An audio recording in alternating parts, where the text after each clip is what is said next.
सुरगाणा तालुक्यातील मोठामाळ इथं गुरुवारी मध्यरात्री पत्नीच्या चारित्र्यावर संशय घेत पत्नीची हत्या प्रकरणातील आरोपीस दिंडोरी न्यायालयात हजर करण्यात आले असता न्यायालयीन कोठडी सुनावण्यात आली आहे।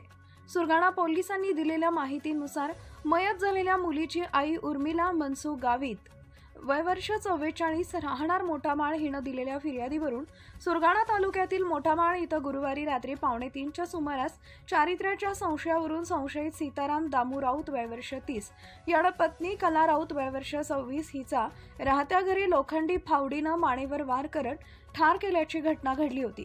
पती सीताराम राऊत वय वर्ष 30 हा फरार झाला होता। सुरगाणा पोलिसांनी तत्काळ चक्रे फिरवत आरोपीस शनिवारी गुजरातमधील कोटमदर येथून ताब्यात घेण्यात आले होते।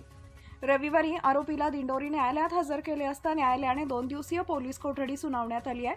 2 दिवसाची पोलीस कोठडी संपल्यानंतर आरोपीला दिंडोरी न्यायालयात हजर केले असता न्यायालयीन कोठडी सुनावण्यात आली आहे। याबाबत पुढील तपास पोलीस निरीक्षक राहुल मोरे यांच्या मार्गदर्शनाखाली सहाय्यक पोलीस निरीक्षक राजेश गावित, नितीन ढेपले, कैलास मानकर, कविराज गावित तपास करत आहेत।